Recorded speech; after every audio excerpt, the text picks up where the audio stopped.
गाजर, कोथिंबीर घेतलेले आहेत. सर्व भाज्या याप्रमाणे कट करून घेणे.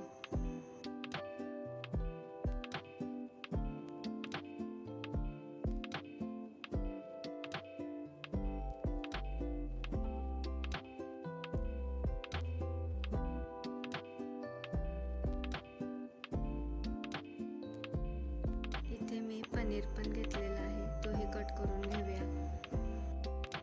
बिर्याणीसाठी 1 वाटी तांदळाला 4 वाटी पाणी घेऊन त्याच्यामध्ये खडे मसाले घालायचे आहेत. खड्या मसाल्यांमध्ये तमालपत्र, काळी मिरी, लवंग, जावेत्री घालून त्याच्यामध्ये थोडंसं तेल घालायचं आहे. इथे अर्धी वाटी दह्यामध्ये बिर्याणी मसाला, गरम मसाला, धने जिरे पूड, लाल तिखट, हळद घालून दह्याची पेस्ट बनवायची आहे.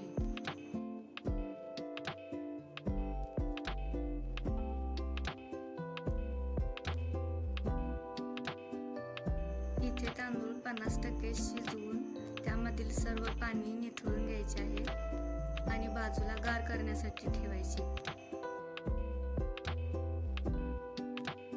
कांदा मंद आचेवर ब्राऊन कलर येऊपर्यंत तळायचे आहे. पनीर आणि काजूही तळून घ्यायचे.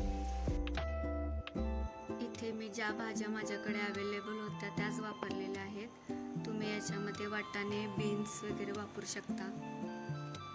तेलामध्ये सगळ्या भाज्या घातल्यानंतर पनीर आणि तळलेले काजू घालून तयार केलेली दह्याची पेस्ट त्याला तेल सुटेपर्यंत तेलामध्ये परतून घ्यायची आहे.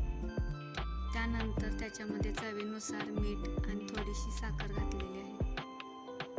केलेल्या भाजीच्या मसाल्यावर आपण मोकळा केलेला भात घालायचा आहे. त्याच्यावरती तळलेला कांदा आणि कोथिंबीर घालायची आहे. परत एक लेअर बनवायचा. त्याच्यामध्ये परत तयार केलेली भाजी, मोकळा केलेला भात, कोथिंबीर आणि तळलेला कांदा घालायचा आहे.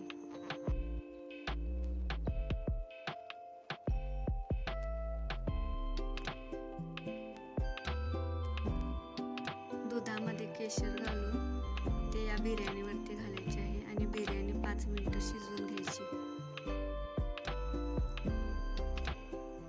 इथे आपली बिर्याणी तयार झालेली आहे.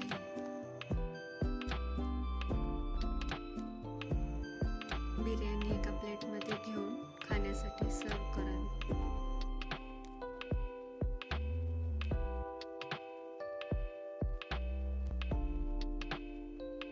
त्याच्यावरती परत तळलेला कांदा आणि कोथिंबीर घालावी.